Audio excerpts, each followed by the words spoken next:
हर इंसान अपनी मंजिल पर पहुंचना चाहता है। जैसे किसी को लाहौर जाना है और वहीं रहना है तो 3 नेमतें चाहता है, जल्द पहुंचे, आराम से पहुंचे, इज्जत से पहुंचे। क्यों साहब, है बात?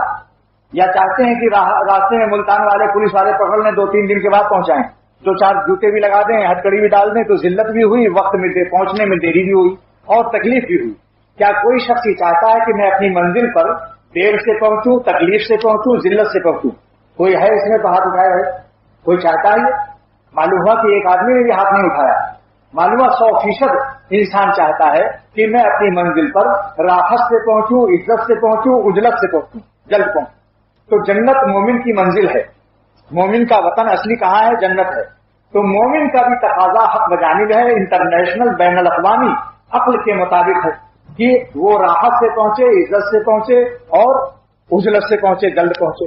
लिहाजा अगर क़यामत के दिन पकड़ धकड़ हो गई, दोज़ख में डाल दी गई, तो ताक़ीर भी हुई, कुल्फत भी हुई और जिल्लत भी हुई। लिहाजा फिर उसका तरीका क्या है कि हम राहत से पहुंचे, इज्जत से पहुंचे, उजलत से पहुंचे।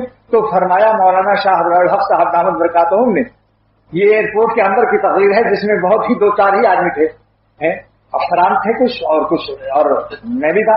तो हजरत ने फरमाया कि भाई उजलत, राहत, इज्जत चाहते हो जन्नत तक पहुंचने के लिए? अरे इसी काफिये पर एक लफ्ज इख्तियार कर लो, सुन्नत है।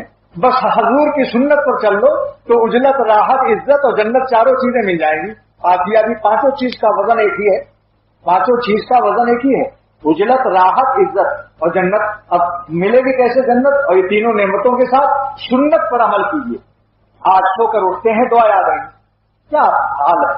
मैट्रिक फर्स्ट डिवीजन, एमएससी में पोजीशन ला रहे हैं और जनाब जनरल स्टोर में कोई सौदा ऐसा नहीं जो दूरिया बाजार से उसमें मेल न हो।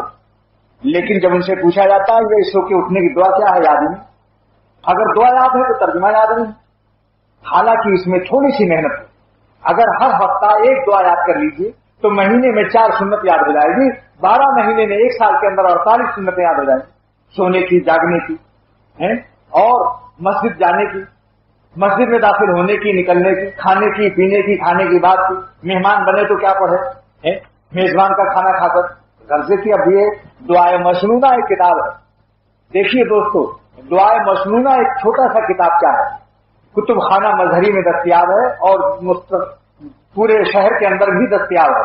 मैं करीबी मरकज इसलिए बताता हूं कि बाजों को सुस्ती और काहली घेर लेती है। बंदर रोड जाते हुए कि चलो भाई दारुल इरशाद जाओ, तो सामने ही कुतुब खाना है।